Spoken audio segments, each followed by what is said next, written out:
We are live. Welcome to Hack Check Studios, everyone. Yes, wonderful, wonderful morning, Monday morning. And we are going to talk about comic books, crowdfunding, a new campaign, a little campaign called Black and White, something near and dear to my heart. Putting together now, going to launch, scary. It's not like scary, like fear, like ooh, but it's kind of you're a little bit nervous about it because you work so long on these things and you just don't know how people are going to take to it. So it's always a little nerve wracking. Maybe that's more the word, nerve wracking. The campaign looks great, man. We're putting the campaign page together now. The artwork and Pamela's write-ups are incredible. This thing is going to rock. This thing is going to be so cool. So the plan is at this moment in time, things can change, but this moment in time, we're looking at Thursday to launch Black and White Volume 2, Man versus Machine. Oh my gosh, long time coming. I'm so freaking nervous about this. It's going to be great though, man. It is going to be fantastic. So I'm going to show off a little bit of artwork. Oh my gosh. I don't even have it saved yet. I didn't save it for you guys. So I'm going to have to do that at some point. But like always, Sign of Life is good. I like to hang out with you guys. So these morning hullaballoos are usually just hangout streams. There's usually something I'll show off, or some kind of article or things, or sometimes not. Sometimes it's just you and I, all you guys in the chat, and myself just hanging out. I had some fantastic people messaged me over the weekend and said, your one-on-ones just hanging out in the chat are like really good. And I'm like, well, I'm just having a good time. So if other people are enjoying it, then that's great. That's great.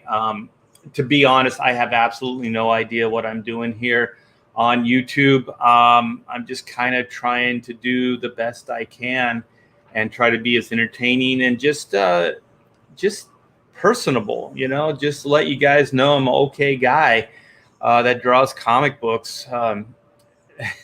The sanity of comics, the comics industry. It's so funny because what is that movie? Stupidity? No, not what is it called? It's the movie. I think it's Mike Judge, and it's like this guy from the 21st century, the 20th century. He gets in a long sleep, what do you call that? And so then thank you. Where was it? Yes. And Idiocracy? It's Idiocracy, I think.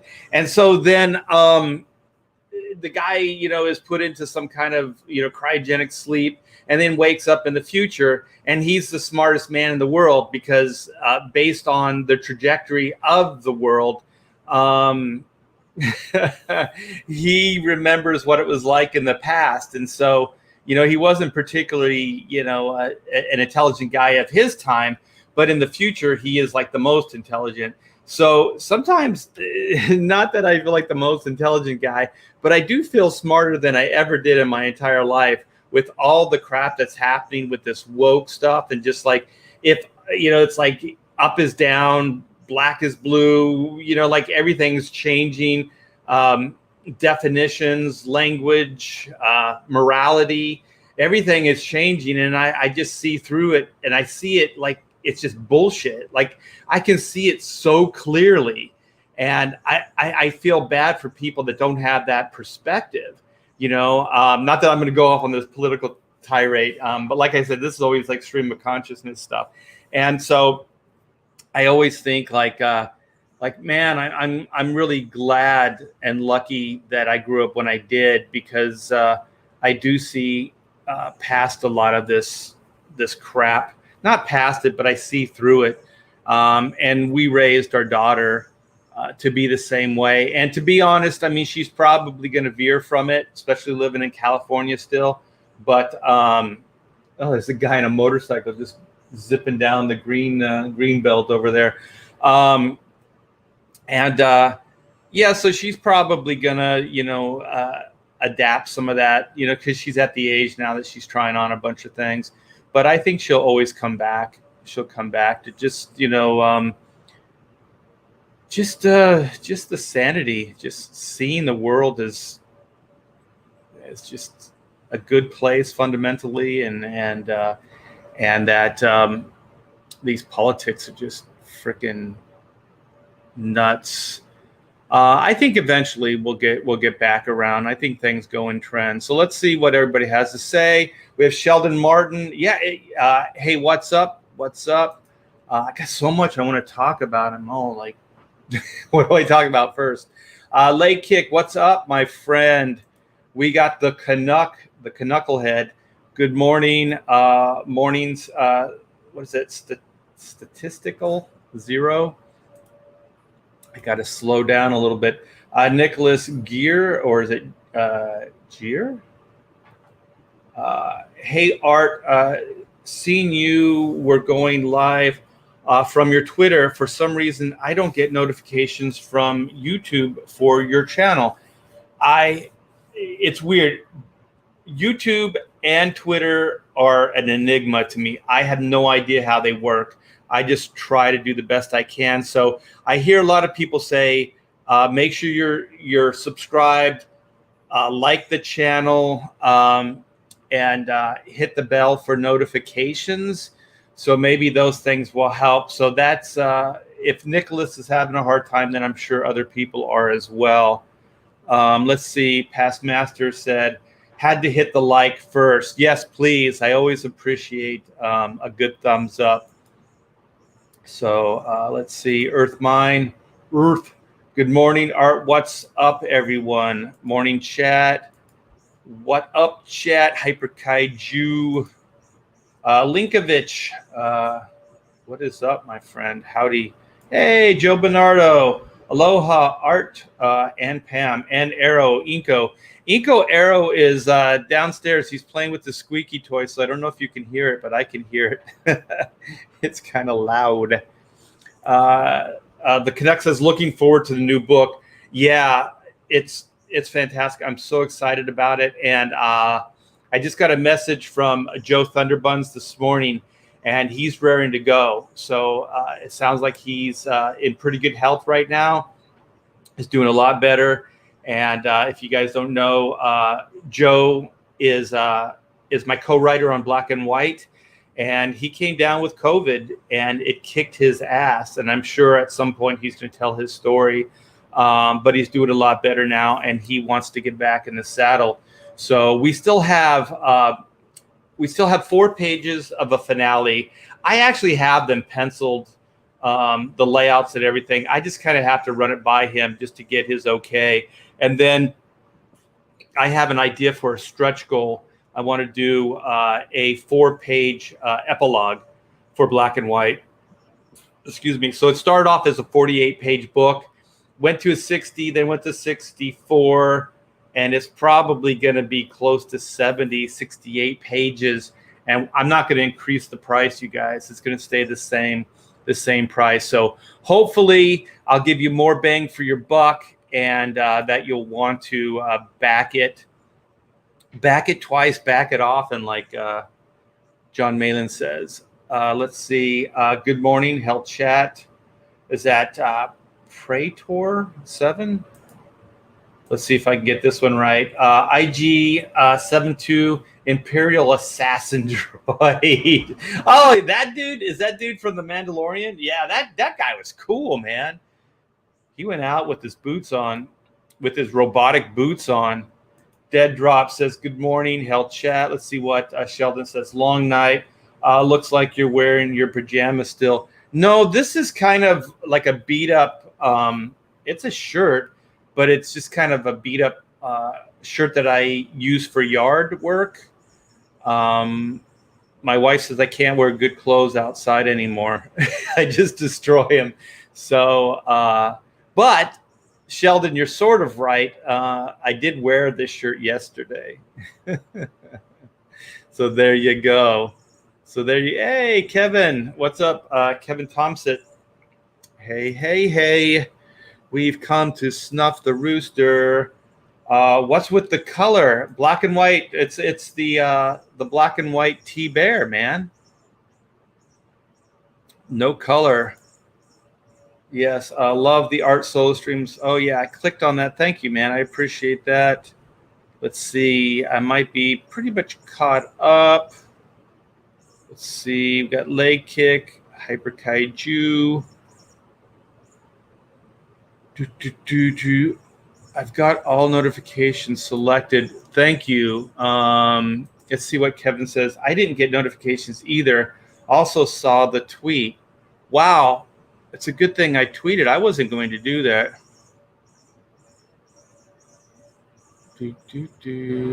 Oh, okay. Hold on. Joe says, oh, wait. Everything jumped. SDA says, morning, RT Bear. I like to say hi to all you guys. Joe says, Art, your streams are great. That helps show that there are good people who think like I do. Keep going, brother. Oh, thank you so much. And Joe, man, keep those things going. Like Joe sends me articles now, which really helps. Like he sends me just cool stuff that's happening in the industry. He showed me a what's his name? Galactus statue. He sends me articles. I think he sent me the stuff where DC's going gay with all their characters. Yeah, I was gonna talk about that a little bit. Maybe I'm gonna do that right now. I don't know. I don't know what I'm gonna do until I do it. Yeah, what the heck, man? It's like you have nothing better to do. Like you have no selling points as far as story or character. So you just grab a headline by saying your character's, gay or bi or trans or whatever the hell it is. Also, you guys, those aren't really character traits. Those are just things. Like a sexuality of a character isn't like a character defining thing. It's like, it would be just as character defining as if you said he's a straight heterosexual. You know what I mean? Does that grab headlines? No, but because it doesn't mean anything. Being gay and a character, it really doesn't mean anything. It's an aside, but it isn't a character. Like the character shouldn't be. It's Superman. It's the gay Superman. Like that shouldn't be the definition. It should just be Superman, and that he, this is the new Superman. This is Superboy. I guess is now Superman in this storyline, and he's gay, which is, there's nothing wrong with that, but it wasn't really how the character was designed, and we just have to get past that. This is somehow groundbreaking, or this is a character trait. It's not. It's just their sexual preference. That's all it is. That's it. That's all it is. It's nothing more than that. You can always go with stat or something like that. Art. Everyone has an easier version. I'm not sure what that. I'm jumping all over the place, you guys. So I do apologize. It's been a while since I've done one of these live streams too. So not that my train of thought has ever been right on, but it's actually more fragmented this time out. Art, on your Black and White 2 campaign, will there be an option to purchase Black and White Volume 1? Yes. So what we're going to do is we have a handful of the original Volume 1. Hold on, I'll go grab it. I got it over here. So we have a handful of these. So this is the original volume here. So this is Volume 1. And so we pretty much sold out of these in the original campaign. And then we did a second chance campaign. So we pretty much sold out, but we have a handful. So that's why I'm trying to encourage people to sign up for the pre-launch page, which I still have the link in the description. If you guys don't know about this, you know what? I'll just use it right now. This is an opportunity, and I'll show it to you guys. You should be seeing this. Okay, this is Black and White Volume 2, Man versus Machine in a world where law and order is often blurred to gray. Justice can only be black and white. So it only takes a minute.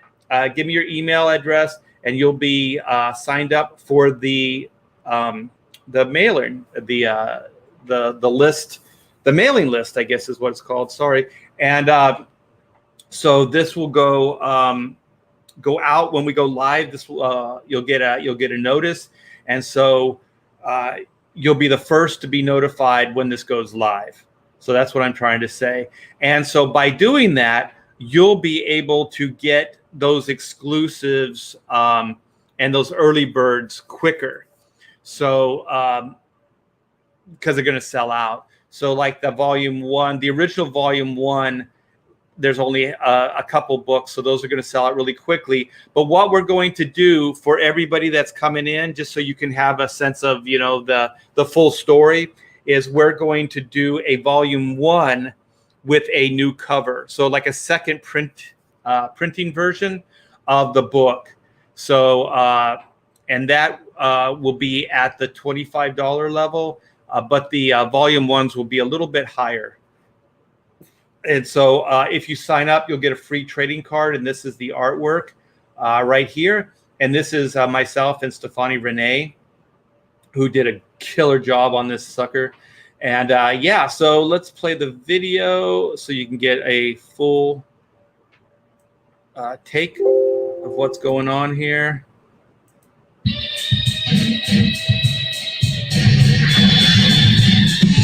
I love this video.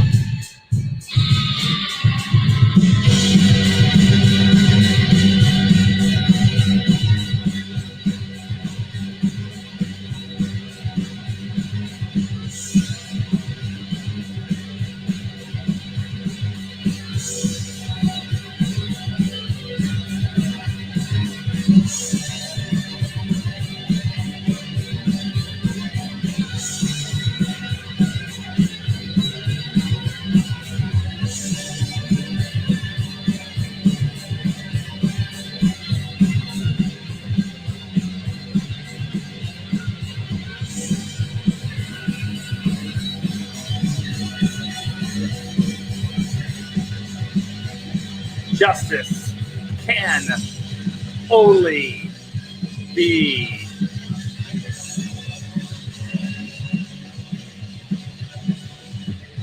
yes, black and white, man versus machine.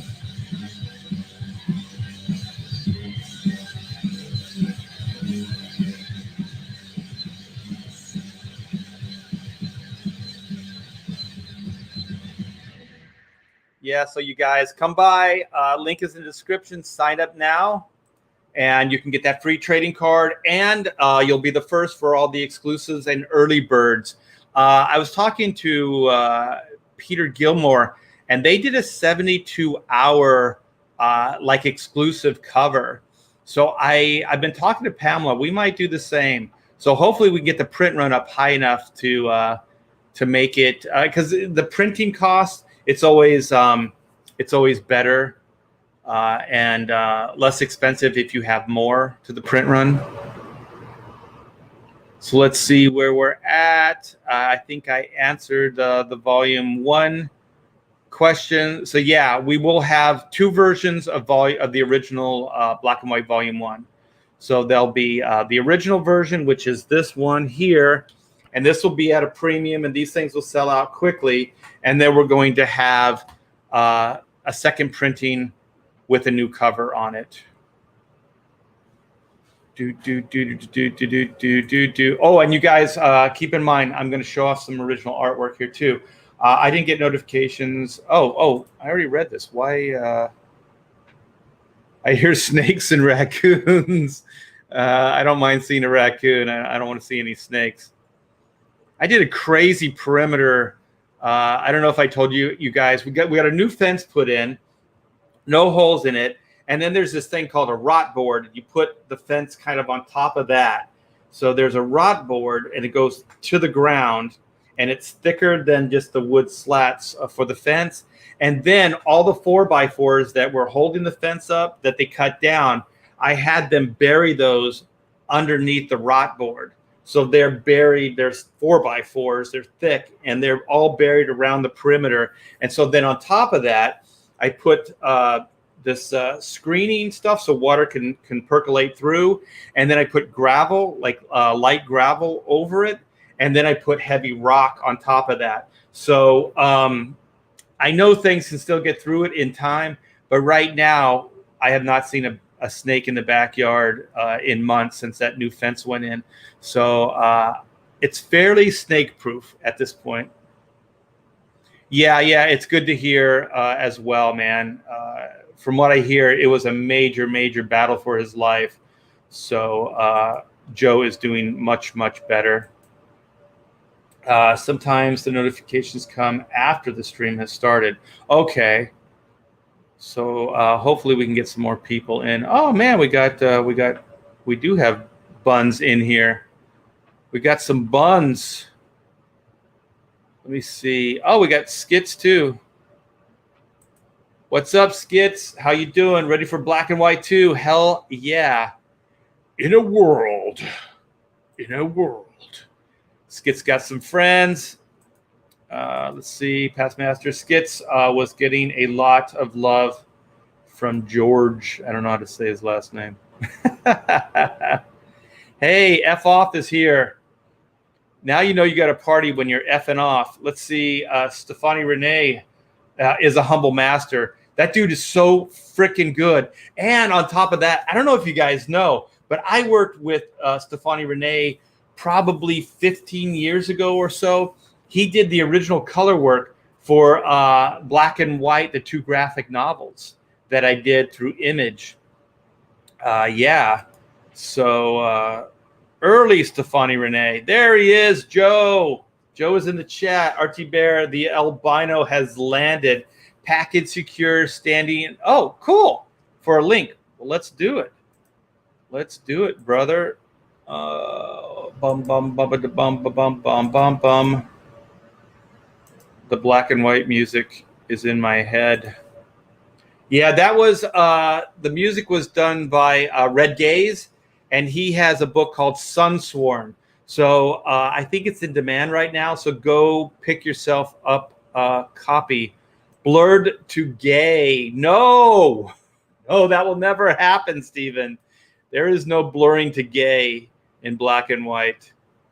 Although, what was it? Kurt Busiek said I was racist because Reed Blackett, a.k.a. Black, was not a black man. I would argue that's more racist. So what's up, chat? Where are all the black and white women at? Joe. Let's get caught up in the chat before we get Joe in here.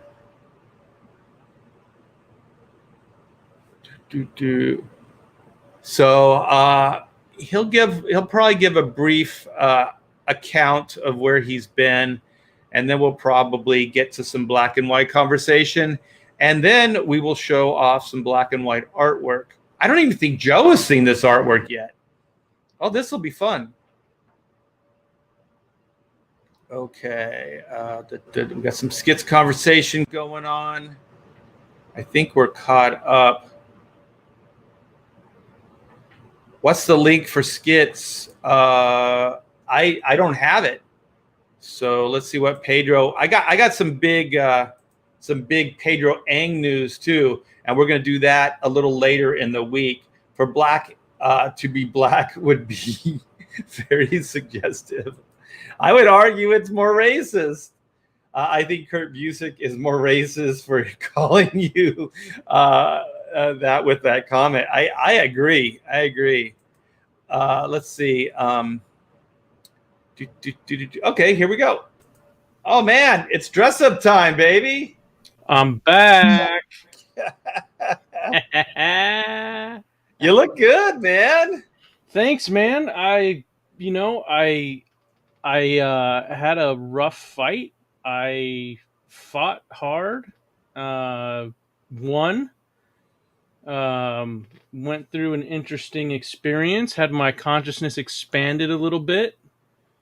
Went cruising through the cosmos like the dude in the Big Lebowski with my white Russian, my bathrobe, just cruising through, checking things out, And kind of it just wasn't your time, man. It wasn't your time. keeping an eye on CG from the heavens, and then it was down into the quantum realm. And that, my friend, is where things got wild, wacky, and woolly. I wish I would have went color with this stream because your hat looks like there's a lot of shit going on there, man. Oh yeah, it's red, white, and blue, just like the digital models for COVID viral cells. You know, when they show like the individual viral cell, and then they show it spreading the contagion. And yeah, so after I vanquished my foe, I decided to take its scalp and wear it as a hat for when I came Good. back. Hell yeah. Hell yeah. Well, I'm so glad you're feeling better, man. You sent me that picture from the hospital. I was like, holy shit. And I told you this, but I wasn't going to get the COVID shot, the poke. I wasn't going to do it. I think the masks are a joke. I think it's hard to believe our government. There's so much back and forth. There's no unification in the facts, shit like that. So it makes it hard for thinking people that aren't sheep to go, well, is this good? Is this not good? But after I saw you, I was like, well, I don't think I got a really good immune system. Pam's got a pretty good immune system too. So I think we could get the shot. We can deal with it. And if we do get it, because it doesn't stop you from getting it. But it minimizes the effects of it. And so if it can keep us out of that hospital bed, like unfortunately you were in, then, I'm all for it. So I have no expectations that I'm not going to get it, but I'm just hoping that some truth comes out of that. It'll minimize the effects. Also, we're taking a Disney trip in a couple of weeks to Florida. Amanda set it all up. And so we're going to be flying and we're going to be hanging out in a park with a bunch of people. So, I when I saw you, man, I was like, we got to do this, Pamela. We have to, get this poke. It really is one of those things. I mean, having gone through what I was told by the medical team is basically they have classifications of COVID severity. And the one that's minimum, there's no symptoms and you may or may not transmit. At the bottom, kind of the black band where you don't want to be, that's where I was at. And I was on this unit, they called it direct observation, DOU. So basically intensive care is where at any moment a patient could just go and there's nothing they could do, right? That's intensive care. Above that is where I was at.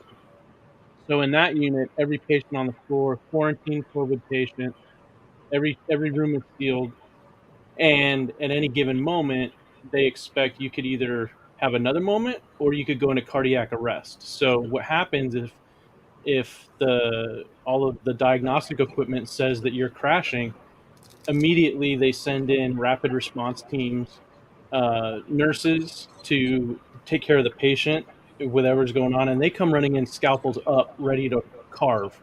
And so if it happens, they don't ask, they just do it, because at that point it's their ethical and legal duty of care to just preserve life. So you don't get to choose if you get intubated or not. They just carve your trach open, slam a breathing tube in there, hook you up to the Jet Blaster 9000, and they just pump all that air in there, to keep you breathing. Well, the good thing is your beard would hide any scar anyway. Yeah. Oh, yeah. Well, and really what it came down to is when I did, I mean, there's so much in there that just defies medical explanation, but I'll just tell you one quick thing. I'll be talking about this in bits and pieces on my channel, and anybody who wants to have me on, I'll be happy to talk about it, because the COVID thing is so, what you said, Art, I went through like the bowels of it, both from the care perspective and what great doctors and nurses and respiratory therapists there are out there. but then also the admin side. And I've got stories about the admin side that will just take your antacid. That's all I'll say for now. But yeah, one of the biggest problems is that, and I saw it firsthand, and I was able to research it, believe it or not, from my hospital bed. And excuse me, I still have a bit of a persistent cough. I'm going to have it for a while. No problem. I also have a. It seems like almost every COVID patient has some sort of temporary memory loss, and so there's little bits and pieces that are constantly coming back. And Well, occasionally, also just trauma. Trauma will do that as well. the oxygen deprivation is what they tell me causes the Oh, okay. temporary memory loss, and Okay. and occasionally, like I'll have a word and it'll slip right before it comes out, and I try and find it. If I don't get it in 2 minutes, I just let it go and move on. So, So your sixth birthday is completely gone. yep. But yeah, in all seriousness, the point that was the worst for me, well, when they triaged me into the hospital, my oxygen saturation percentage, what they call the O2 sat, how much oxygen is in the blood that's being delivered to all your cells, was at 81. And they told me after they stabilized me and brought it back up that 81 would have been enough for me to basically just have my brain suffocate at home and shut down and never leave the front door. And I would have never even known about it. So the fact that we got down there, I was able to recognize, even though I had reduced mental acuity from the oxygen loss, I knew enough that something had really gone wrong that particular day. So I told my wife, we got to roll. So they got me in there and they said, "Oh, you're at 81. We got to get you up immediately." So they tried like 3 different respirators and they just had to keep going up and up and up. And they had me on the one that's the model right before you get intubated, and then they're just jet blasting it at that point. So that big one, the biggest one they could get without intubating me, that's finally the one that brought my oxygen back up. And then after it was back up, they said, "Okay, so here's the deal. 81 is well below the threshold for you to go into organ failure, because basically your lungs pump oxygen into your heart. That heart takes the oxygen and with the pumping action between the heart and the lungs, cardiopulmonary, it oxygenates the blood. And the heart pumps that blood to everywhere in the body, including the brain. So if your oxygen drops low enough, your lungs shut down, which means your heart shuts down, which means your brain shuts down, which means everything shuts down. So fast forward to the next morning, first full morning in the hospital, and something happened, and I'll go into details later. I don't want to take over the whole show with this. I'll just say quickly that something happened where basically the oxygen crashed all the way down to 64. And at that point, you're well past where medical, conventional, quote unquote, wisdom, especially for as long as I was there, Right. they basically said I shouldn't have made it. And every second beyond a certain point, I shouldn't have made it, shouldn't have made it, shouldn't have made it. And then basically what happened was there was these 2 nurses, rapid response team, like I mentioned before, and this one nurse was flipping out, and I think she just had been so overburdened for so long. Finally, she just wasn't going to lose another patient, and she just kind of lost it.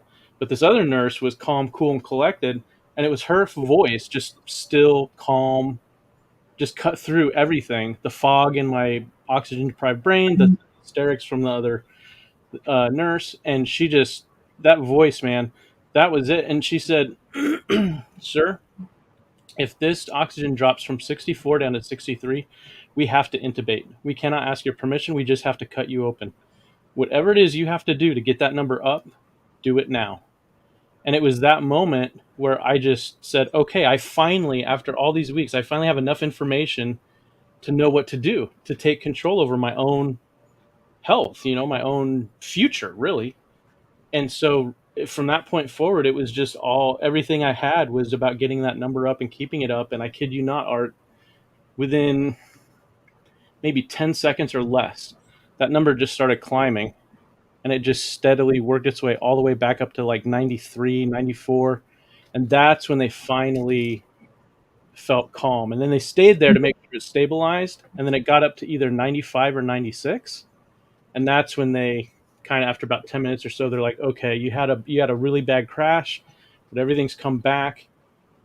Stay in the bed. Don't move. You need anything, call us, and we'll go from Is there." this the first day that you went in? All of this that you're explaining?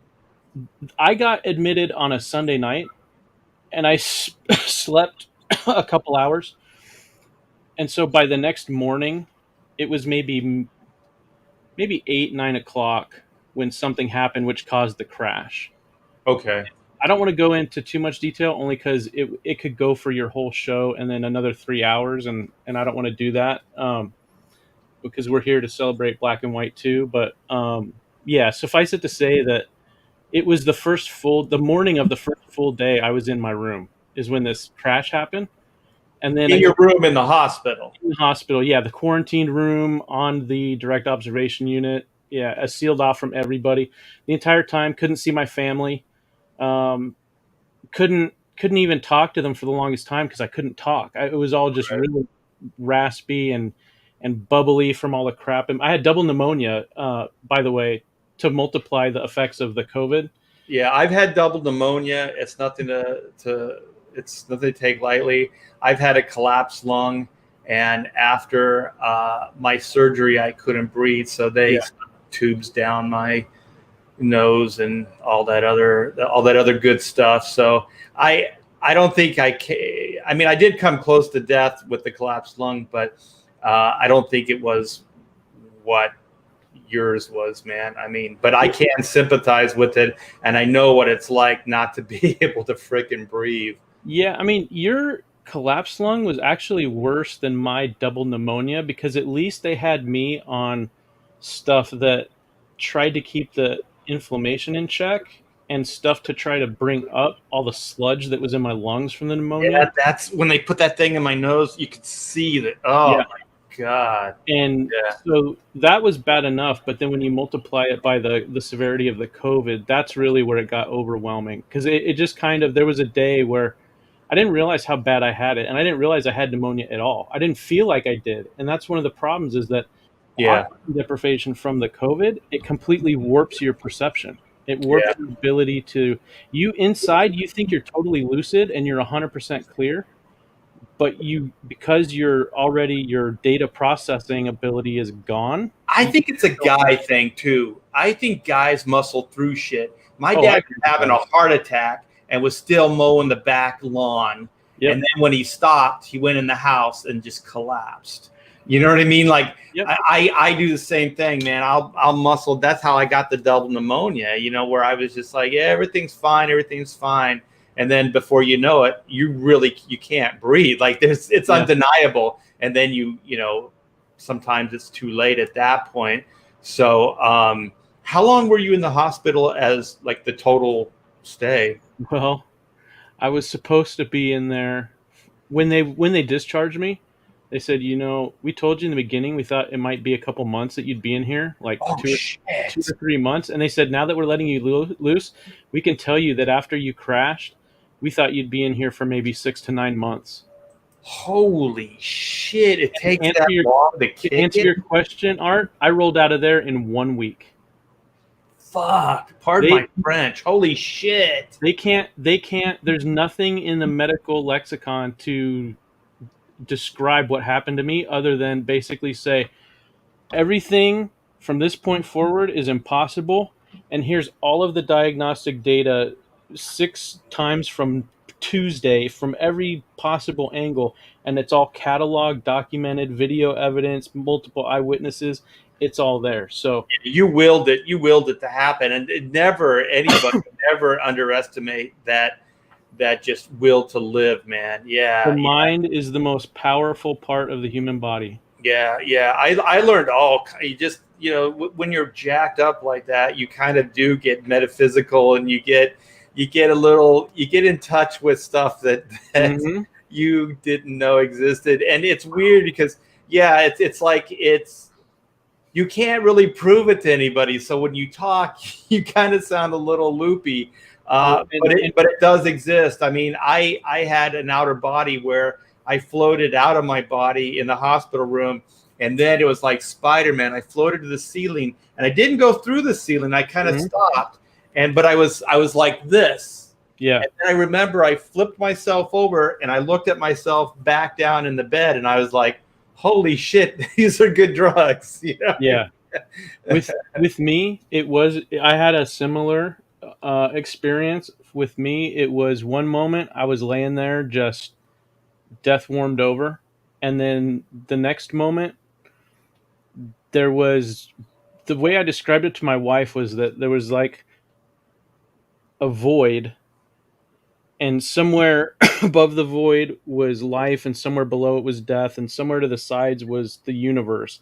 But within this void, there was just this light, and I realized that that light was my consciousness, like the fundamental core of who I am. And then I had a little chat, and I'll describe the details later. Like I said, I don't want to take over this show, but let's just say that when it was over, I could actually feel. I never could see the way you did, but I could feel my consciousness slamming back into my body, and I felt the force of the energy, but there was no pain. It was just like I was aware that there was energy and momentum, and then impact, and then nothing. And then I looked down and I saw that my body was exactly still for however long it had been. I don't know. I kind of described it as the moment between moments, because I don't know how long it lasted. There was no time. There was no space. It was just, Right. it was like just existence. And so this is this is the thing, like you said, Art, is that at the end of the day, if you go through it, you're the only one who could truly understand it and try to explain it. But I think this way for me, and I know this is way for others, because I used to research this stuff long before I ever got sick. I thought it was good inspiration for stories. And the thing is, like with me, one of the mitigating factors that I always have to admit right up front is that I was oxygen deprived long before I got in the hospital. So the whole time I was in that bed up to that point, I was oxygen deprived. So somebody can always say, "Oh, yeah, it was oxygen deprivation." And I just say, you know what? I'm content with whatever reaction anybody wants to have. You could say anything you want about any word or two words I say, whether you believe it or you don't. I'm totally cool with all of it. I think like the best thing I ever heard is like this guy was a paranormal slash what is it, UFO kind of guy, right? Not Yeah. conspiracy, nothing like that. And so I read some of his stuff, and I've seen it. This is years ago. I don't even know. I don't know the guy's name. I've seen him on talk shows, and he never says, like when he's talking about UFOs, he never says aliens. He never says it looked like an alien spacecraft. He never says they were aliens. He never says anything. He just explains what he saw. And UFO is just unidentified flying objects, right? It doesn't mean like it's an alien spacecraft. It just means it's unidentified. So he kind of keeps it in that arena. And then when he talks about paranormal, he does the same thing. He doesn't say it was a ghost. Right. He doesn't say it was a pair, different types of ghosts, poltergeists, whatever. He just says that it was like supernatural phenomenon. That's all he says. And so then he just explains it and lets you decide. And I always think like it's best when you do that, because when you assign actual, like interpretation to it, I think that's when people have a little bit hard time. So if you just say, this is what happened to me, and then like you said, just to be fair, it might have been, oxygen deprivation, who knows? But it did happen. It was real to you. Yeah, and I did make the mistake, because after it happened, I was so thrilled, because I felt like I had been cured of COVID and pneumonia and every other medical problem I had. And I wanted to tell people that I was not only alive, because I felt like I had just, come from a moment where I could have chosen to not be, but, I chose to be here. And I wanted to tell my family and friends, like, hey, I'm alive. I made it. I think I might even be cured. I feel phenomenal. I'm not supposed to feel like this. Right. A minute ago, I felt like death warmed over, and now I feel like $1,000,000. Like I've just been, cleaned from top to bottom and inside and out. And I feel like, I don't know, I might be getting better. But what happened was because of and you were one of those friends, Art, because of... I have to read this. I'm sorry. Jason, you son of a bitch. Art just described how magic works. I'm sorry, man. That's hilarious. No, Go that's ahead. fine. Go ahead, Joe. I was gonna say I tried to reach out to some close friends, and unfortunately, you were on the receiving end of this, where I tried to just say things like, "Hey, man, I'm feeling great. I don't want to say I'm cured, but sure feels that way, and I'm improving so much, it's crazy. I'm gonna be coming home. I just want you to know I'm safe, I'm healthy. I think the doctors have to sign off on it, but everything's cool, man." And what my friends got because of the oxygen deprivation messing with my data processing circuitry in my brain, my friends got stuff like, well, I don't even remember what I sent to you, but like Michael Bancroft, I tried to send him just a few sentences, right? Hey, Mike, I'm alive. I'm doing great. Don't know what you've heard, but I feel awesome. I'm coming home. It's just a matter of time. Like short and sweet, right? What he got, Art, and I've reread it. I've reread it. I've seen it. I can send you what you sent to He, me. he got probably 45 minutes to an hour's worth of me giving a a university level 101 lecture on quantum mechanics. And it's all there. I mean, you can check it all. It's all, it's academically sound, but I mean, that's not what you want to hear from your friend when you're asking if he's okay and he gives you an hour's lecture on quantum mechanics. So I had to just, there was a point where I think the oxygen deprivation wore off enough to where I realized, oh no, I'm not making stuff better. I'm making everything worse. I just need to settle down. I need to shut my trap. I need to give people a chance to kind of recover from this, textual diarrhea I've sprayed all over their, social media accounts, and I just need to chill. And so really at that point, it was just checking in with my wife, letting her know all the medical stuff that the doctors were telling me, that they couldn't explain it, but that I was progressing by leaps and bounds. And that, I mean, at the end of the day, it was so bad after the crash that they thought I'd be in there for 6 to 9 months, and I rolled That's out of there in a crazy. week.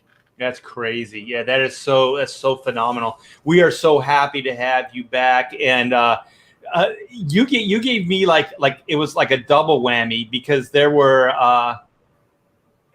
paragraphs and paragraphs on the pontificators in the pontificators green room, and I'll tell you, you have friends, man, because everybody was trying so hard to hang with you, I and then, know. I think Peter finally broke the ice and made a joke, and is like, Yep. Joe, are you okay? Like this is starting to sound like crazy talk. Yeah. And that's the thing, though. I want to tell people, if you have loved ones with COVID, and they've already been assessed as either being oxygen deprived, or you start thinking that maybe there's something going on there, because all of a sudden they're saying stuff that they seem to believe, but that's not consistent with who they are based on your relationships with them. Whatever you have to do to get their oxygen checked in a hospital, do that. Get them to the emergency room or urgent care or whatever it's called in your country. Get it done, because if I hadn't tried to tough it out, um, I could have gotten tested so much earlier and treated so much earlier, and my severity would have been so much easier. I could have probably been in and out in a couple of days and then just been on medication at home for another week or two. Yeah, that's the main reason I got the vaccination. I mean, we'll see how it all works out.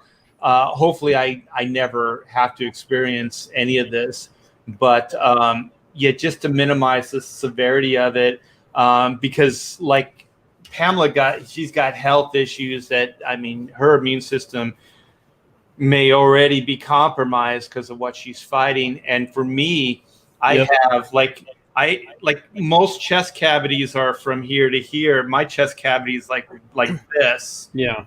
So when I get sick, any kind of like flu or cold, it usually goes right to my lungs. And so this thing, I mean, I'm already compromised, so I do not want to go through that. I have, like, just whenever I do start getting sick, I have an inhaler by the bed, because when I was younger, I would just muscle through it. But then I insisted with my doctors, like, you got to give me something, because in the middle of the night, sometimes I can't breathe. Yeah. It's not asthma or anything. I don't know what the hell it is. Well, But and the thing too is, if people do get COVID, one of the things that I don't remember ever hearing from any of the so-called experts, and probably because there's no consistency, because the administration worldwide is so absolutely overwhelmed. And I believe me, I talked to every single doctor, every single nurse, every cleaning lady, every respiratory therapist. I got as much information as I could. And the bottom line is when I was able to gain their trust and they told me what they really thought, it was basically as much as the frontline workers are just trying to triage everybody as fast as possible and only keep the most severe cases in the most critical um, level of care. Right. And so they're sending a lot of people home that they weren't in the beginning, but they just don't have, they just can't stop it because every time they think that it's under control, then because of all the misinformation that's out there, I call it kind of the information fog because it's a combination of factual information, counterfactual information, which is intentionally misleading, and then partially counterfactual information. And I'm not going to go into any more detail than that. I'm just expressing an opinion. I don't want to get your channel in trouble or anything like that. Oh, I don't mind going into it. I mean, I have my own thoughts as well, and But and quite frankly, coming from you, I would appreciate the input. I mean, you know what I mean, just as far as the reality of this versus the political BS of it. yeah, it was enlightening and also incredibly frustrating at the same time because what I discovered was that the frontline, and this basically reinforced the research I had done earlier, back when I was just trying to get a handle on everything like anyone else, long before I ever got sick with it, is that the frontline workers are basically just working with what they have right in front of them. And the protocols that they follow, even if they don't make sense to them, they don't agree with them, they have to follow it because without some level of order, there's no way you can pull out of that chaos any semblance of a system to actually save people's lives. So they have Right. to follow, the orders from on high, but then they also have a certain amount of leeway when they're actually delivering care to the patient, that's right in front of them. So what I found was that a lot of times, like here's an example for you. This is a very common one. I've run into it everywhere. Most of the nurses and doctors and respiratory therapists, they understand how difficult it is for you to be trying to breathe while you have, you know, COVID, especially if you've got pneumonia and especially if you've got double pneumonia. It's just really hard to get your breath. So you're pumped full of oxygen, right? But then you've also got all these other stuff on you. You got IVs for medicine. If you're intubated, you've got IVs for liquid nutrition. You got all this stuff on you, right? Right. Every once in a while, there would be a particular nurse or a respiratory therapist who would come in and insist that I wear one of those face diapers on I my saw face that. I was like, what the over fuck?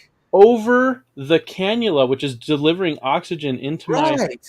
and I'm constantly hacking up all this sludge and trying to spit it Right. out just to keep my trachea, my windpipe clear. And Right. if it's never clear, I'm just trying to get it clear enough so that I get air, oxygen up my nose into my brain, but then also oxygen trying to get it down my throat. I'm just trying to keep that open.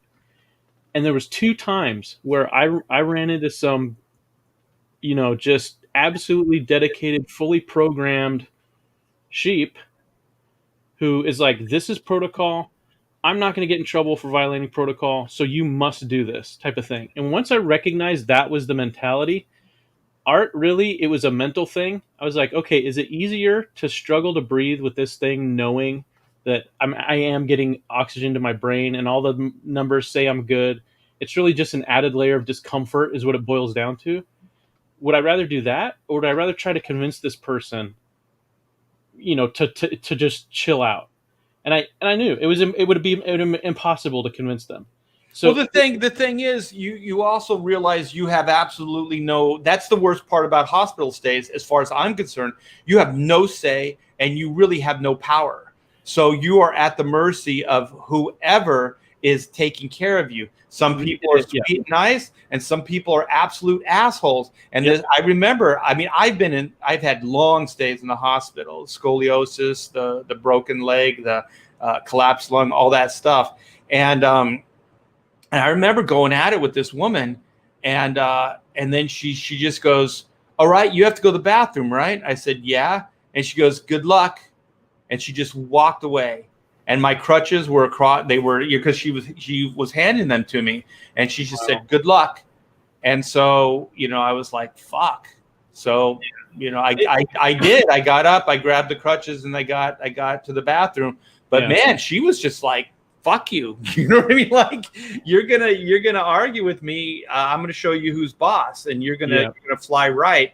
And also, I remember it was the same. No, it was a different nurse, and we had a little bit of, you're in there for a long time, you're uncomfortable, and so you kind of get grumpy. As I got grumpy with one of the ladies, and so I was on like morphine, like shots, like every 2 hours or some craziness like that. And so she decided she wasn't going to give it to me in the 2 hours. Oh. Yeah. So then I'm beeping and I'm asking, and so at first I'm like, I'm in a lot of pain, blah blah blah. So a half hour into it, it just keeps getting worse. 40 minutes into it, and so then finally, I'm like, listen, I'm really sorry I said those things. Could you please come in here and give me a shot? Yeah. So yeah, I know, man. And as far as like just a Zen experience, you kind of gotta like calm yourself, especially with the breathing stuff. Mm-hmm. You have to calm every freaking nerve in your body, because if you freak out at all, it just compounds the freaking lack of being able to breathe. And those are things I've learned over the years. Like, you just have to calm every part of your body. Yeah, I mean, really, that moment when my oxygen saturation percentage crashed all the way down to 64, and they said you have to raise this number because if it drops 1 point, we're going to intubate you. And the way they described it was while they're like carving into the patient's neck to slam that wind tube in there, there's another team that's prepping the ventilator, which has like the biggest, baddest respirator that the hospital has access to. And they're prepping that thing. And so they've got this basically like this table kind of thing that's your bed, but they flip you over and you've got this face hole cut out. And it's one of those rotating beds. Yeah, I was on one too. Yeah, because you don't, if you set too long, it all sets in one place on your lungs. Yeah. So if they intubate you, you're flipped over on your face, and you now are no longer drinking and eating, my friend. You're getting all your nutrition through an IV. So there are people, literally, they told me as I was leaving, one of the reasons why the doctors and nurses just got so inspired by my case, and literally, Art, I'll tell you the story sometime about nurses who came in just bowed over from the stress and the crushing depression or whatever they were dealing with from being on this floor for so long and seeing so many people either. I mean, the way one person put it to me, this one guy, this nurse, he just, at one point, he couldn't believe I was so happy and I was recovering and I was doing so well. He just collapsed. He just hit the floor. I mean, shins and elbows to the floor, just weeping. And I was like, "Hey, man, are you okay? Do you want me to call somebody for you? Like, do you want some of this ice water? Can I do anything for you?" It's like, "No, man, no, stop.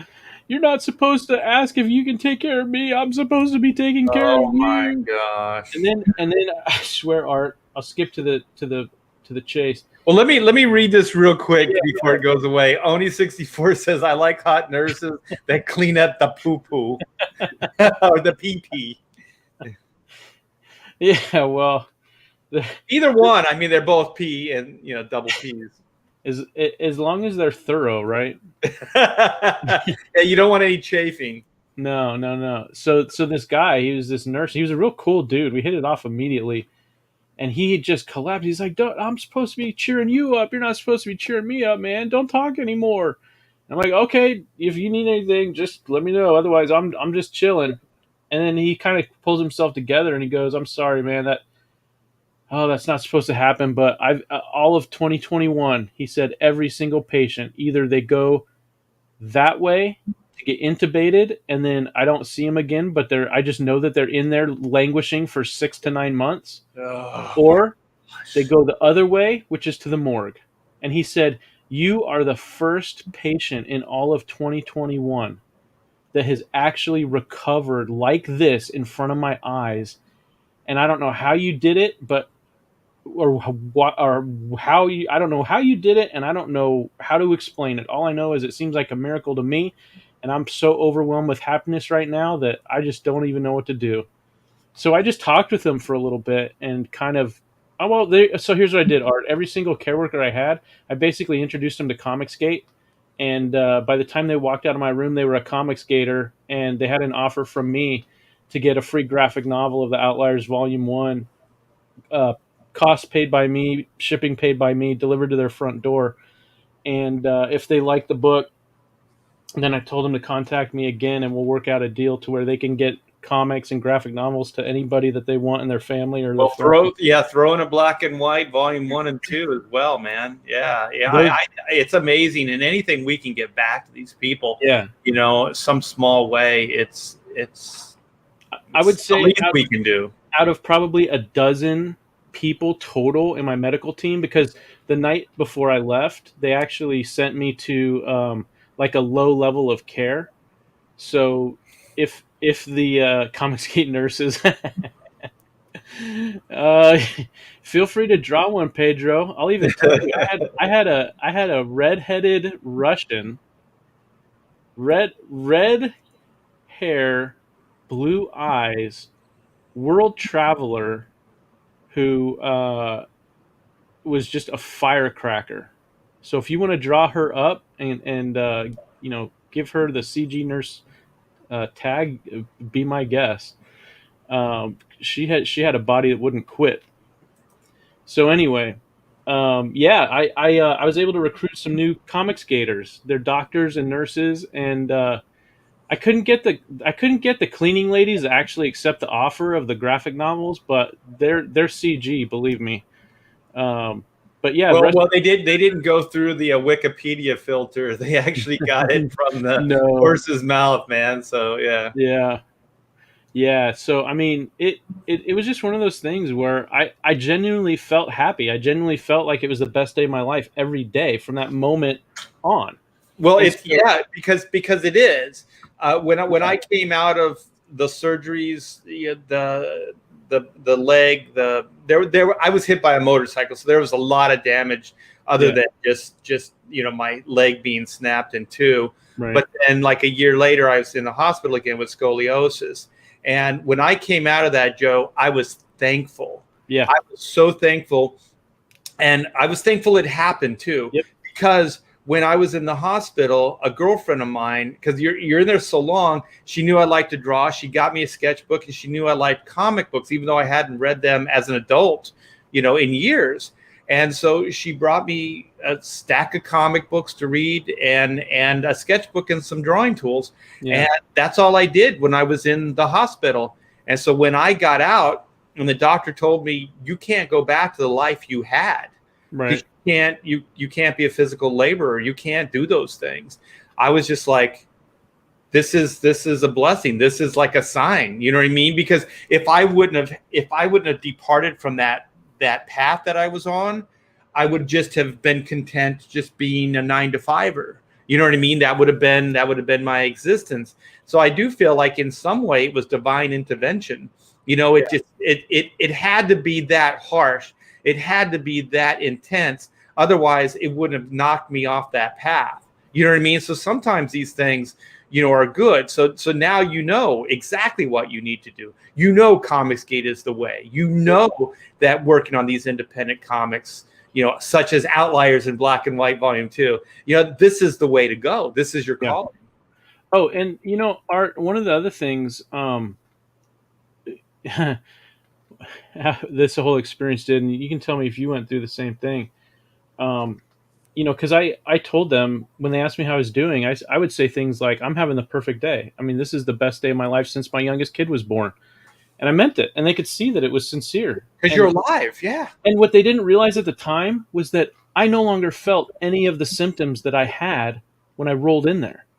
But I just had to wait for them to kind of catch up and take all their readings and then watch their minds get blown as there's like, we got to check this again. This can't be right. And there was just so many of those moments where they kind of got spooked by it, and I don't blame them, but they were really happy about it at the same time. So I was really happy to see that. So every time they come in my room, they're like, "So, you doing as good as you were the last time I checked on you?" I'll say, "I'm better." And then I would explain why. And it would just be the truth. And it got to the point where the ones who were really, really inspired by it, they just wanted to just talk to me as much as possible. But they had all these other patients. So it was almost like, and I could tell there was this turning point where the day before, they'd come in all kind of hunched over and, dark eyes and everything. And then the next day they would come in. It's almost like they were a new person, like the first day on the job. You inspired them with your And outlook. Yeah. yeah, and one thing that took me another day or two to realize is that they would come in and kind of get a dose of inspiration or encouragement, because here's this guy who's just defied, everything they've ever been taught and everything they've seen for the last 2 years or whatever it's been. So they'll come in and they'll kind of get like a dose of encouragement from being in the room with this guy, this miracle patient or whatever they were calling me, Yeah. and then they'd go do their rounds and deal with all of the awful stuff that they still had to deal with. It And then, inspires them. It gives them strength to see that there is a point to this. yeah, That there is something good that comes out of it. Yeah, I mean, I've read not a lot of successful, like how to become successful in life, how to become successful in business, all those things.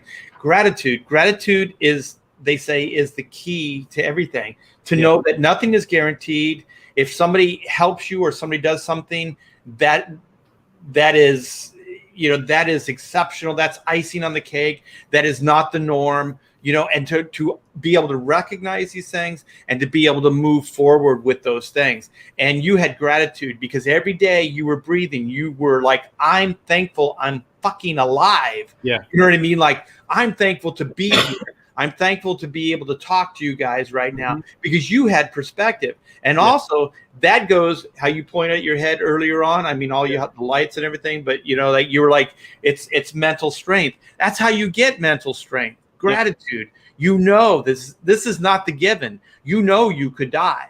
You know what I mean? So every day you're like, I'm not going to piss this away. I can't do shit. Yep. But I'm going to be thankful every fucking day I'm laying here. And I was the same way, man. I can hold a pencil and I can use my eyes. You know what I mean? I can't do anything else, but I could do these two things. So that's what I did in the hospital, and I listened to like copious amounts of Iron Maiden, Number of the Beast. That's the only thing I had on tape. Do they have a song that's called Laugh at the Devil? They might have, yeah. I thought so, but I could be wrong on that. Yeah. My memory's a little hazy when I'm trying to recall facts from way back when. Dude, my brain is always there, so. Well, fortunately, mine keeps getting clearer every day. It seems like I get a little bit here, a bit there. But what's interesting, Art? One of my doctors, when he saw how I'd rebounded so fast, and then the rate of recovery kept accelerating each day. So like he was able to kind of predict when they'd cut me loose, and the numbers that they used, because all of my diagnostic statistics, just like I said, it just defies medical convention. Oh, what's up, man? Thanks, appreciate you. Because it basically it all translates to impossible, impossible, impossible, like in almost every category, right? Right. So the kind of the implied agreement we got to was them saying, "Hey, you still doing great?" And I'm like, "Yep." And like, "You still feeling like you're going to get better tomorrow?" "Yep." "All right, cool. We're going to adjust your discharge planning accordingly." And so at the end of the day, what they measured, Art, was they told me by their own diagnostic testing that the COVID and pneumonia together had destroyed my body, my physical capacity, all the way down to 1% of what would have been normal before I got sick. So when you go from 100 all the way down to 1, and they're telling you if that number drops, that O2 sat drops from 64 down to 63, we're intubating you. And then your chances of going from 1 to less than 1 just skyrocketed. And so I was like, there's just no way. That was the one moment where I finally had enough information to choose of my own free will what to do with my my status, my health, because everything else was just allowing it to be done to me because I didn't have enough information to know, well, what can I do that's better than what they're doing? You know what I mean? Right. And all logic says trust them. So I did until I got to the point where I could make a choice. And once I realized that I still could make a choice and what that was, I made it and I grabbed it, and one of the things from that 1% number I just told you about is basically what they did is they cut me loose after a week because they told me that I went from 1% to 5%. And they expected that to be a 2 to 3 month process because of how bad off I was. But the fact that I was able to do it and show them by their own metrics 1% to 5% capacity, and I was going so well each day, they're like, okay, this guy's we're cutting him loose because we need this bed for someone else who was as bad as he was when he rolled in. So I'm happy to say that after 2 weeks at home, this is now the start of my third week at home today. After 2 weeks at home, I've gone from 5% to what I estimate is 20%. So Well, just know, like double pneumonia, it takes a long time to recover, it dude. does. Like when I had, it takes a long ass time. Yeah, Let me read this. I'm sorry. This go this for it. is Read funny. some messages. You tell by the way he talks, he's a comics man. Staying alive. You're a comics man and you're staying alive. That's Oh, right. go ahead. Yeah. Oh, I was just gonna say that. Thanks, Bob. Appreciate you, buddy. Good old fashioned American grit. That's right. I got a flag on my chest right now. I got red, white, and blue on my head. Yeah, believe me, there's some stuff that's been going on in this country the last couple years that I've got a few things to say about, and I'm going to do it in a way that does not get the attention of the YouTube censor cops. So I'll be doing it on my channel. If other people would like me to talk about stuff that's outside of comics, and there's some ground rules set where I basically say there's no way I'm going to say anything that could get you in trouble on this platform or any other. So the way that I've figured out how to do it is just as a storyteller. I'm in my. Well, don't be so cryptic. What are you talking about? Well, so here's the deal. I mean, you don't have to get into details, but just give me like. I'm just going to give you kind of a broad overview of some things that I've found out in a very real way. So you're talking about like facts of like wearing masks and COVID and things like that? Okay. Yeah. Like basically trying to clear the fog. And again, it'll all just be my perspective, my opinion, based on a very real experience that confirmed some stuff that I had suspected based on what other people had said who've gone through the process. And now that I can talk to them in a very, very real way that they understand, I know what it's like. People are a lot more free with information. That let me just ask you like real quick, like just some questions and you can answer them really quickly. These are things that bug me. And like I said, I'm going to do some traveling. I've heard masks are bullshit. There is a medical like mask that will keep the COVID bug out, but most of the masks that people are wearing do not keep the virus out. That is correct. That true? That is correct. It is factually correct. It was always factually correct. And I'm not even going to say the guy's name because I don't want to attract attention from YouTube. But if Schmanthony Schmouchy, the big cheese who's supposed to be the so-called expert who's giving all the so-called expert advice and instructions, basically, he was caught on record early days saying that those masks are useless unless you had what they call the PPE, which is a personal protection equipment. Right. And then the next best thing is what they call the N95 masks. And there's actually been a little bit of improvement in those since those came out when the virus first went around the world. And wait, tell me what those are. I'm going to see if I can get a hold of them when I travel. It's PP what? So that's the stuff that the medical workers use. PPE, like personal protection equipment. That's like when people came into my room, they had these clear like plastic. Oh, not that. Like, but what's the mask? Just the N95. N? Yes. 95? N as in November 95. Okay. And it's a classification. So there's different styles, there's different fits. You can test them out, see what's most comfortable. But the N95 thing, that's the key. Yeah, I don't want Pamela getting sick. It's really not worth it to go do something fun. And also, my daughter's setting it up, and if either one of us got sick, I think she'd feel so guilt-ridden about it. Yeah. Yeah. So as far as the masks go, what happened was that Schmouchy got caught uh, lying. That's a factual statement. He Yeah, actually I've heard the statements. he Yeah, had to go on camera and then justify why he lied.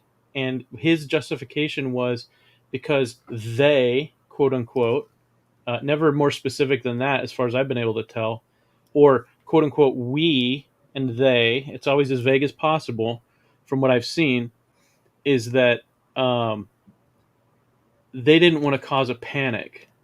So by telling the truth and saying that these masks are worthless, somehow that was going to cause a panic. And so they were doing their civic duty, no, these experts, to not cause a panic by telling everybody to wear a they mask. could have told us the right masks. So fuck Well, you. here's the other thing, Art, is every time you pull on one of these threads, you find that like 10 others unravel. So here's just a simple, very simple logic question that he's been asked, and he either gets mad and doesn't say anything, or he goes into this Yeah, don't long-winded, attack the science. It's science. Don't attack the yeah, science. this It's like long-winded there's a handful circular. of there's a bunch of scientists that actually have contradictory points of view than yours. Like, so when you say science, you're just saying your science. You're not saying Yes, science as a general rule, because there yeah, are people that disagree with you completely. yep. Scientists that can, that have credentials that, are just as badass as you are, or Hmm. supposedly you are. Yeah, I'm sorry. I just this is exactly. I was kind of like, just to give people where my head's at is, like the New York Comic Con says they want fucking proof of vaccination and everybody has to wear their masks. And I was talking to Dan Frega about this, like off. It's just such hypocrisy and such bullshit. Like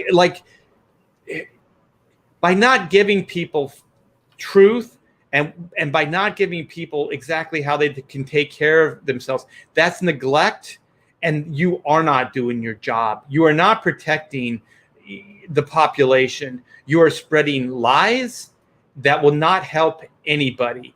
And anybody that does get sick thinking with confidence that they're wearing their masks and get sick, that's a betrayal on, you betrayed them. And if they get sick and they die, that's on you. That yeah. Because they actually thought, they believed you, like a child, like a naive person. They believed you, they trusted you, and they did what you said, and they still got sick or they died. So you're not helping anybody with these lies. But anyways, go ahead. That's my thing. Yeah, no, that's the thing, man. The more I researched, the more I found, and the more it frankly disgusted me. Um, one of the things that, Wait. yeah, go ahead. Oh, was this one? She blinded me. The chat just jumped, and I was going to click on this one, and then I clicked on the She wrong. blinded me with It was science. science. Go But ahead. yeah, I mean, it's one of those things where just to kind of stick with the mask point and bring it home, because you're going to be traveling. So here's my question and many others, and they've asked this to him and to like county boards of supervisors and town councils and mayors and all this stuff. I've seen so much footage of these kind of town hall type meetings, and so here it goes. Is we're told to wear a mask after being told that they're worthless and you shouldn't wear them because it can actually hamper your breathing, right? It can lower your oxygen saturation because you're not getting enough oxygen. Right. Then we're told that everybody has to wear them. Then we're told that you should wear two of them. They should overlap. And Schmouchy is on there on camera actually fiddling with the two different masks, trying to get that full coverage diaper over his face. And you can see that he's just going through the motions. And so then he goes through these countless interviews, and it goes from one circular reasoning argument to another, and you put two of them together, they don't make sense. And then you try and get two talking heads to agree on one statement, and then you try and get two other talking heads to agree on one statement. And if you can get them to agree, then you get all four of them together, and you say, well, why does this one directly contradict this one? Right. And the more you look into it, the more you find it gets exponentially more complicated. And that's why I call it the fog of misinformation, because to me it seems like it was generated and it settled over the globe basically, and now it's kind of soaked into the soil and the people and everything. And Right. I have people who just they're so confused they don't know what to do, and so then they just do whatever they're told that day. And They just conform because they have nothing else. And also society, it's almost like societal blackmail. It's like there are people that will attack other people if they don't wear their masks, saying you're not being socially responsible, you don't care about your fellow man. It's like, well, no, I know this doesn't do any good. And the one thing I do like about Texas is like people are just choosing, even though there might be signs up, to wear them or not wear them. And I think it should be something that should not be legal. It should not be mandated. It should not be law. I individual think choice. if people want to use them, they should be able to. And just as far as the vaccination, the same. I don't think we should be carded. I don't think we should have to prove any of that bullshit. I heard some idiot say, "Well, you have to have a driver's license." Yeah, because you have to prove to the world that you can fucking drive. That's a learned skill to prove that you're not going to crash into other people or drive through a storefront. That you understand the laws, because there are many exactly. of them, on the street. But this is nothing like that. This is why this is why I hate this. Let just finish. Yeah, go ahead. Bring it home. Is that there's only one, you were talking about follow, unravel the string and then follow the logic and stuff like that. Yeah. There's only one place that I can end with, is that, and it sounds conspiratorial, is that the frickin' left are just trying to gain power. And if they can just get the masses to conform without question, wear masks, and then give up their rights. It's like, oh, if you have your card, we'll give you your freedom. Then if you prove to these people that you have your card, then you can go and you can be amongst the world. It's like, really? That's blackmail. Where have we seen that before? Maybe 1930s Germany? Yeah, exactly. Maybe the Weimar Republic? Yeah. Art, to take the what you were talking about with the masks and the cards and the Vaxports and all that stuff to its logical conclusion, I can tell you what they told me about it. Because cool, dude. Yeah, I want to get this stuff out, because I'm sorry to interrupt you, and this is why I want to talk about these things, because I think people need to know this stuff. And you know what? If it comes back to me, it's like, well, Art said, also take this with a grain of salt. Do the homework yourself. Think for yourself. That's all I ever say. Think for yourself. Look into this stuff. It's so readily available. Mm-hmm. Like when Pamela and I, when this first started, they were saying the stats, this is going up, this is going, the numbers of COVID are going up and whatever. But at the time when we were looking up, the death toll wasn't any more than it was a little higher than like a flu or cold season, like an average flu. Well, an average, it was an average flu and cold season was the statistics. So why are we getting so crazy about this when there's really no reason to? And even it's bad. Even at that, Art, those statistics are skewed, because one of the things that we found out as time went on is that they would the numbers change by region. And this was something that was confirmed for me by doctors and nurses who are working this thing on the front line. Is it the regional? So what the people who want to present a certain image can do is just cherry pick the regional statistic that matches the story they want to tell. And so when I was asking about all these variants and everything, they were telling me that all the numbers they were seeing, because they have to deal with this stuff as they try to triage everybody, different all over the place. So they could cherry pick those flu numbers from like the worst regional area they could find and then say, oh, well, this is worse. But then you could go, 5 counties over and it's super low. Well, why don't you show those? Well, why don't you aggregate all of them and then show all the individual sections and then show the aggregate? Why don't you be as transparent as possible by providing as much information as possible? Yeah. And so here's where the thing with all the Vaxports and the card checks and the 6-pointed star and gold on your brown wool shirt or coat, you got to prove your status, right? You're either clean or you're dirty, right? Where all this is going is I was told by my doctors, excellent doctors, by the way, that Well, you're here. that I am literally, by their definition, okay, by their standards, not mine. I told you what I thought when I was in my hospital bed from one moment to the next, what I thought Right. happened. Here's what they said. At some point, I became COVID free, 100% gone. At some point, I became double pneumonia in the past, 100% gone. My home health nurse, when she assessed me, lungs clean as a whistle, zero pneumonia. I still have a little bit of stuff that I cough up because COVID does so many crazy things that they can't explain. One of the things for a lot of COVID patients is that your throat will just generate this type of phlegm that's unlike anything else you've ever had. The consistency is different, the texture is different, the taste is different. Is it green? No, no, no, no. For me, it's either white and foamy or clear and slimy. I've And it never experienced changes that one. and Yeah. it changes throughout the day, and it seems to be random. I drink over a gallon of water every day, right? Trying to thin this stuff out. I've always done that for decades, ever since I Right. was like 18 years old, right?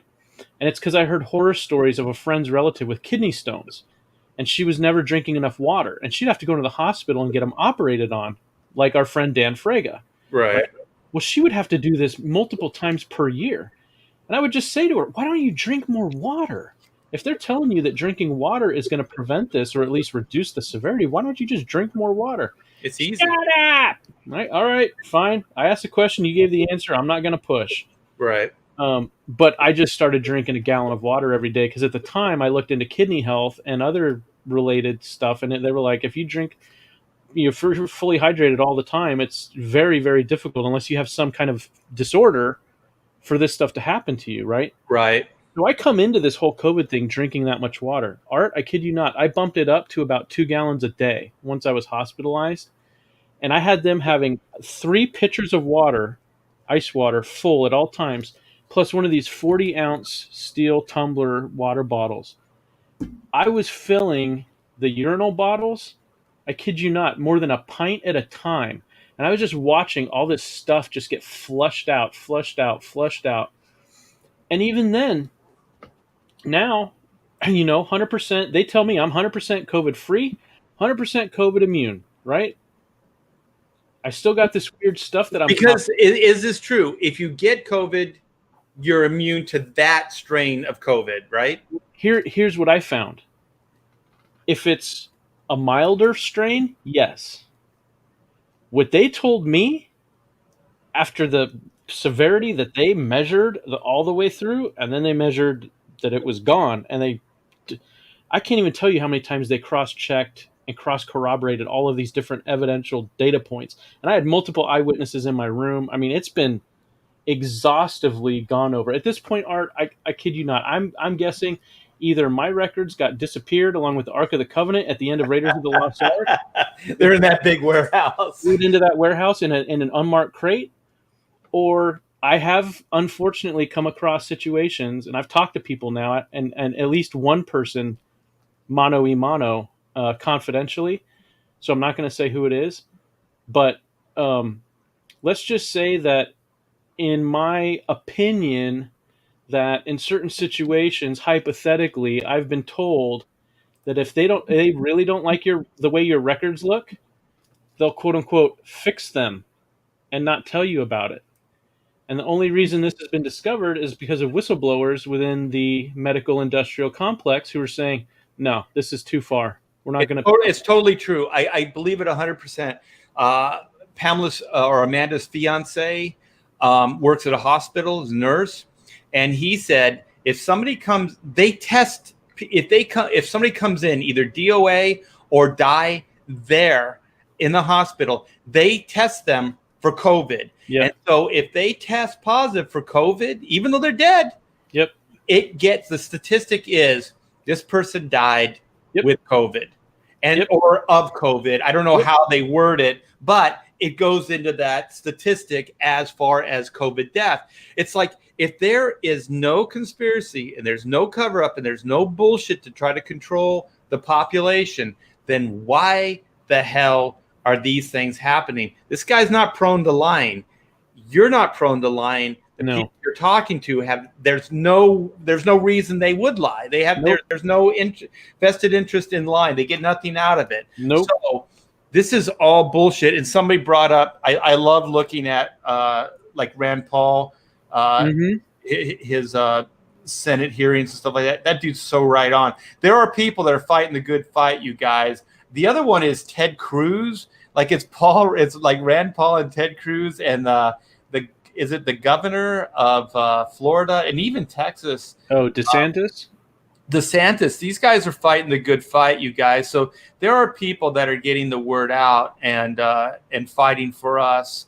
And one thing, Art, that I do want to say is for anybody who gets COVID or their family members or friends or whatever, that is one of the most, if not the single most important thing that I can say that carried me to the moment between moments, let's say, and then has really pushed my accelerated recovery as much as any other factor that I can think of is that I went in there a fighter. I've been a fighter my entire life. I was born into circumstances that required it if I was going to survive.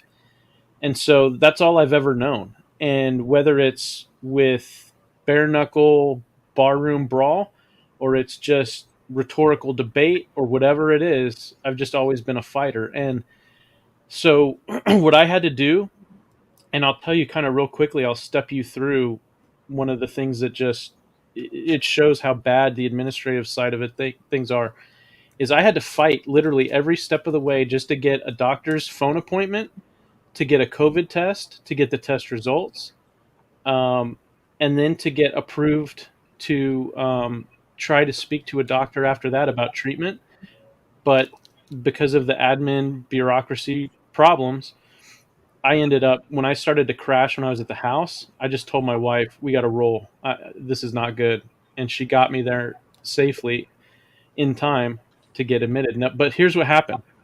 So I start feeling sick. It was actually, if anybody is subscribed to my channel, if they look at the last show that says Monday Fun Day, that was the first day I started feeling symptoms. I didn't know it yet. I thought it was a scratchy sore throat and a mild headache.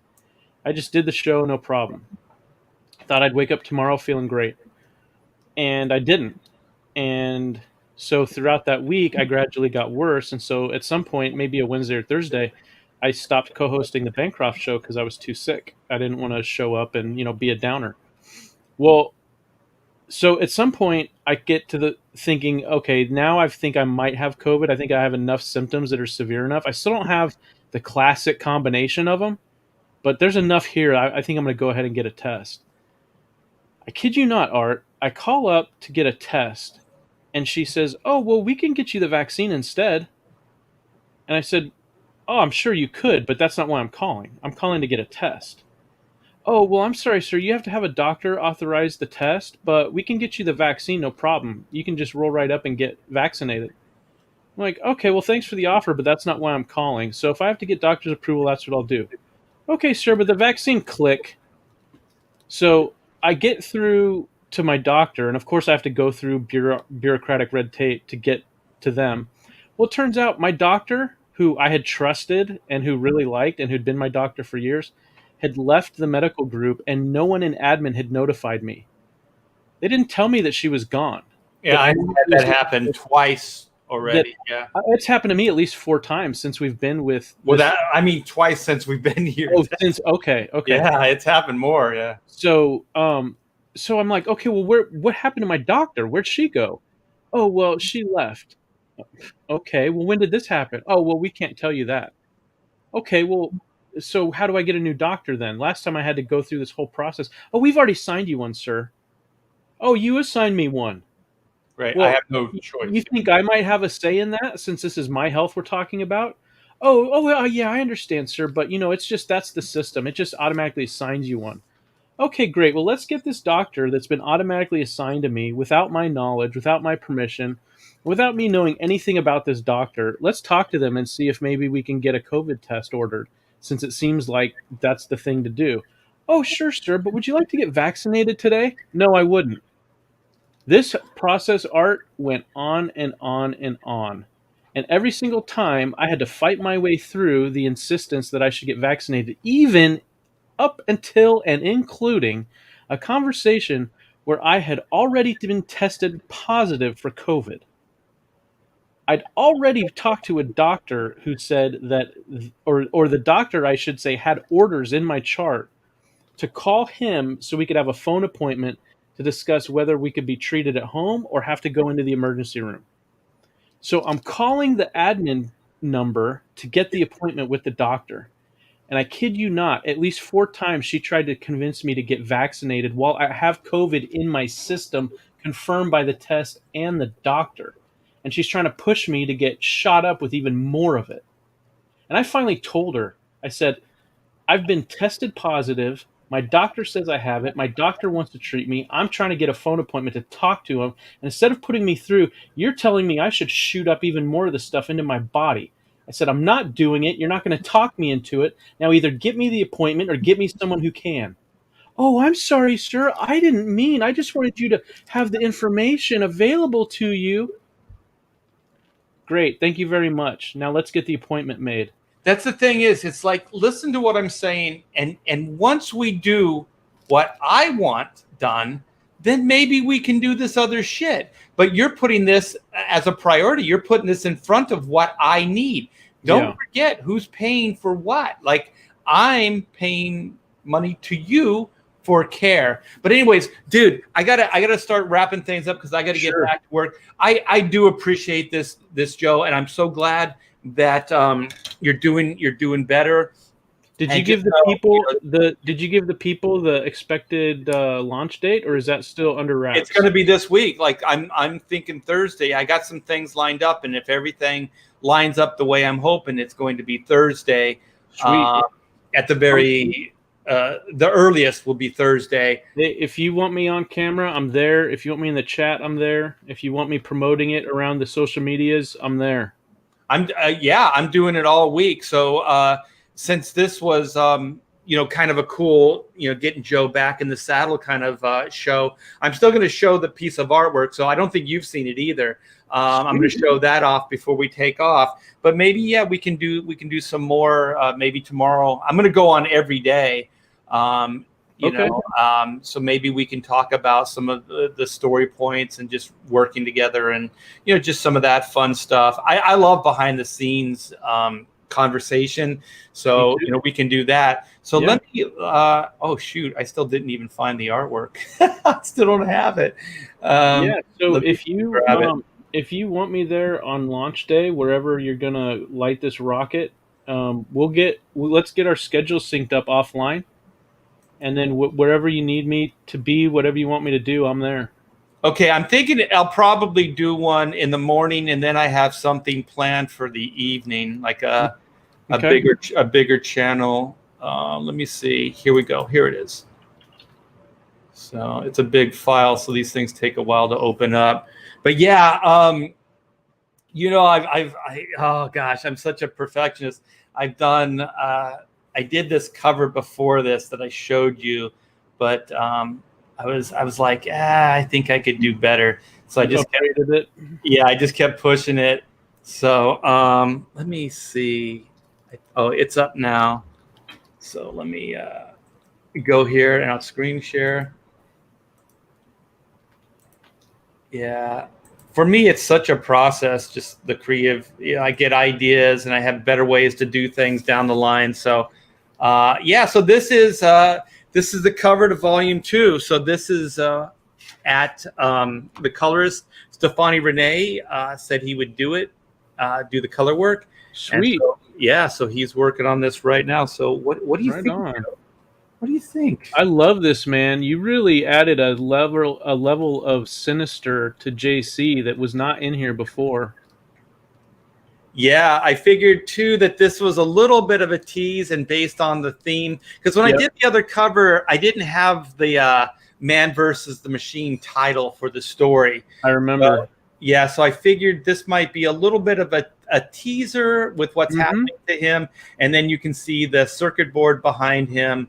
And then it kind of overlaps the robot, the mech. Yeah. And then his minions on the other side. So I think that will, that's all going to connect up, and it'll be kind of all like color wise, it'll all kind of be uniformed, kind of in like a knockout kind of thing, probably reds and purples. Although I'm leaving it open to whatever Stefani wants to do. And then, black and white along with gray and Uncle Yi, that will be all colored, like normal, with the background will be like normal coloring.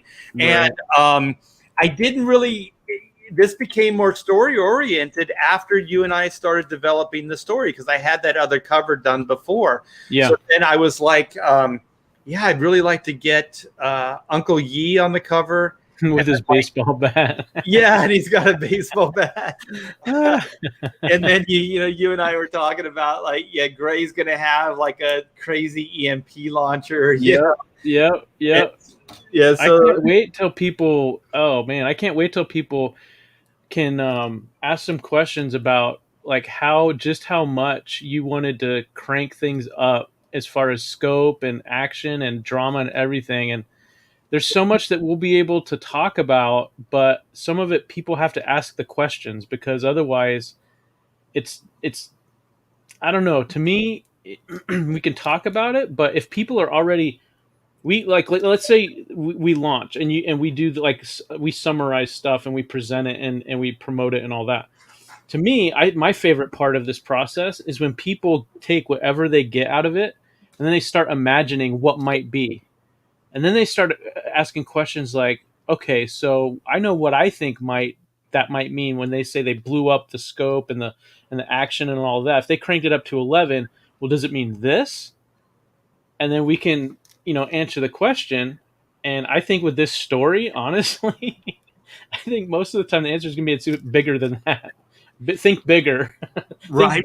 Hey, Joe, you just gave me an idea. If you have tomorrow morning, we'll do another hullaballoo, black and white, and we'll get into more detail. And then you and I can talk about, since we're getting closer to the launch date, I think we can start getting, a little into more detail, because I didn't want to show too much stuff early on. Sure. But now since we're counting down, we can show some more and give people an idea, one, what the campaign's going to be like, things that are going to be offered, but also story. And there's action that I haven't showed you yet. I kind of teased that I wasn't, because I felt like we compromised some of the black and white action. We thought like one direction was the way to go, and then after I drew them up, I started thinking like, nah, I think we can do more here.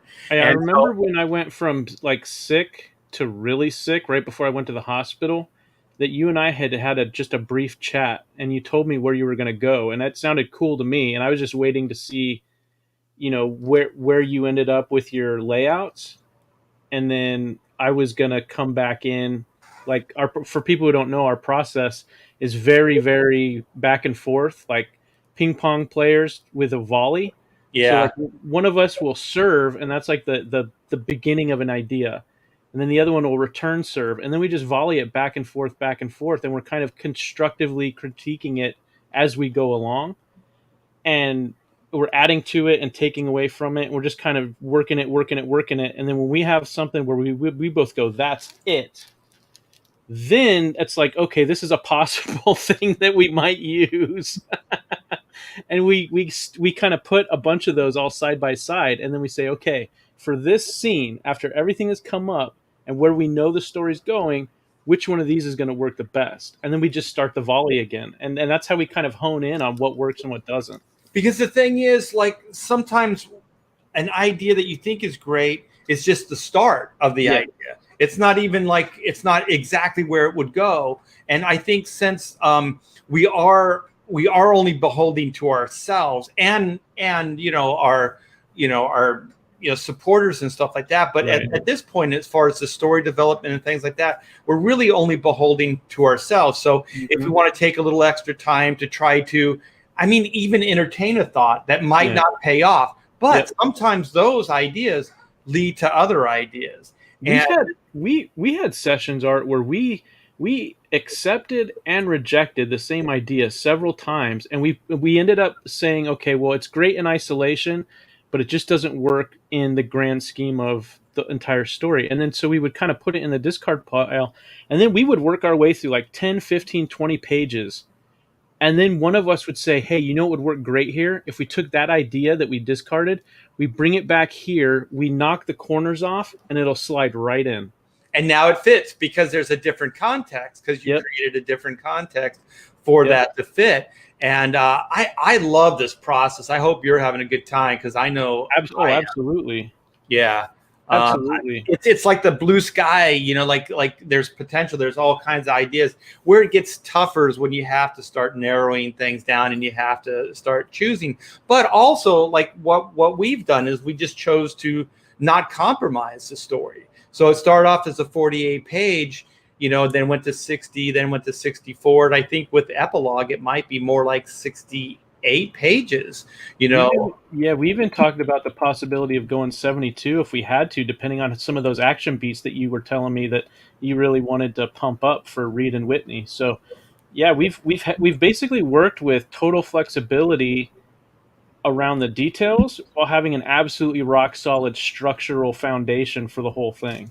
Yeah, definitely. And what we can do tomorrow, just as another teaser, is if you're game, we can get into more detail on this, and I'll see if I can find see how coherent it is, because I think a lot of it's inked. That action scene that I added, like I think there's like 2 or 4 pages that I've added. So it'd be cool to get your reaction and see what you think of it real time. I hope you like it, because that'd be horrible if you went, no, Art, let's not do this. I've liked everything else, so I like your chances that I'll like these pages. Also, oh my gosh, there's so much I want to tell, but I have an idea for, how you can insert backers. Yeah. You can have their likeness in the crowd. Well, I think where, I don't want to spoil it yet, but there's a crowd that we have. I'm tracking with you, yeah. Yeah, that we can have backers' likenesses put in black and white. And I think Aaron Lepresti had quite a bit of success with it, so we can do the same. I had a kind of a nerve-wracking time doing this with Outliers, because I had basically had chapter 2 scripted, but then I realized that I needed to, hey, Billy, how you doing, man? Good morning. I realized it was inspired by Doc Brown, Henry. Yeah. Tonight on my show on Fulton Land, 8 p.m. Pacific, 11 p.m. Eastern, I'll get into that. This is just a prototype, and upgrades are on the way. And I'll get into what this prototype. Why can't we see it in color? It's a beaut. She's a beaut, Clark. She's a beauty. 1 in a million. To what you were saying, Art, is so I had chapter 2 of the Outliers Volume 1 basically already scripted, and then I realized, oh no, I wanted to have backers drawn in, like that tier to offer, to have themselves drawn in. So I had to go in and I had to kind of cut in a whole section and then figure out, how do I get backers in here? And it was a whole, like you and I work, it was basically just a lot of plug and play to see what would work and what wouldn't. And then when I finally cracked it, I was like, this is so simple. I can't believe I didn't think of it the first time. That's the worst. That's the worst part. But everybody know this. A simple pop tune is harder than writing an intricate whatever. It works in reverse, because you think, because it sounds very complicated, that was harder to do. But to distill it down to a simple 3 chords, or to distill down to a simple like layout form, or the scene down to the simplest, most direct way, that is not easy. But I'll tell you, as far as writing and story, it is always better, because it always becomes more visceral, and the directness is more legible. You can understand it better. I think when you can distill it down all the way down to the very basic component parts, and then put those together, if you're really tuned in, then I think that resonates more deeply with a reader than trying to make it so complicated and intricate, right? And so I think that that's a lot of where we got really good at. I mean, in the beginning, it was a little bump because we had totally different styles of storytelling, and we had to figure out a way to get them to mesh together into this kind of third style that required both of us to give and take. And the best thing about it for me was that neither one of us had an ego. It was simply, how do we make this work? And so there were moments where one of us would be frustrated or the other one would be frustrated, but it wasn't anything to do with like, oh, this guy's just not, he's not living up to my standards. It was nothing like that. It was, we're trying to communicate in very different ways, but we know where we want to get to, and we've tried for 30 minutes to get there, and we both know we're not there. So it's like, how do we get there? And the only frustration is that we just want to be there. We don't want to take 30 minutes to figure out we're still not there. We just want to get there. Always the worst. This is gonna be like the party because I do have to get to work. But the worst part is when, okay, you got a 2-hour writing session, right? We got 2-hour window. Yeah. And we spend an hour and a half thinking that this stuff is great, right? We're all patting ourselves back, high fives. Oh my God, we just kicked ass. And then all of a sudden you ask yourself a question, but what about this? And then that hour and a half goes bye-bye. It's like, it's gone, right? Yeah. And so then all of a sudden, the 11th hour, you go, well, what about this? And then you go, holy shit. And then you end up spending another hour working on that, because you can't just let it die there. You got to follow that thread. You have to keep going. And that's it. That's the part, because you're already exhausted, right? You're tired. It's like when you're trying to learn to surf and you go out there and you're paddling and you're trying to catch waves for an hour and a half and you're just not getting it. And then you catch that one and you just want to ride it forever. You don't ever want to get off the board. And then when the wave breaks, then you're like, all right, now I either decide, do I go in? Do I rest for a while? Or do I go back out there? And that's a lot of what storytelling is about. Yeah. And I'm just glad that you're in it to win it. Like even when those moments happen and we're exhausted, we still muscle through because the ideas are damn worth it. And it's going to be a great book. So you guys, I hope you liked the black and white preview of the cover. I wanted to show the line art off. As soon as I get the color stuff from Stefani Renee, I'll be showing that off. Within this whole week, I'll be showing different things of black and white, little teasers here, little nuggets there, and also I'll be talking about the campaign, what it's going to consist of. And I got Joe kind of having my back here to add his enlightened 2 cents to everything. So I think it's going to be a blast. Oh, Rob's in the chat. Hey, Rob, what's up? Rob. Yo. Yeah, and so we got Joe Suntag. We got some stragglers coming in. How you doing, Joe? Joe and I are going to do something hopefully this week on Jim Lee. We just have to figure out how to schedule it. So we're going to go into some detail on Jim and his career. So so we got that, and so look forward to that this week. And also, I am so thankful that you were able to recover as quickly as you could. Just know everybody in CG was praying for you, Joe. Oh, I felt it, man. I believe you me. It was a big factor. Yeah, and everybody wanted you to recover. Everybody's looking forward to Fulton Land and the Outliers comics and everything that you have to offer, and even some of the black and white stuff, that you're working on here. Oh, yeah, absolutely. Yeah, it's going to be a blast. So you guys have a fantastic Monday. We'll see you tomorrow. And Joe, get some rest, man. Don't push too hard. No, I live life on easy mode now, Art. I work, I rest, and it's all great. Good. Yeah. Good to see you back, my friend. So let's call it. And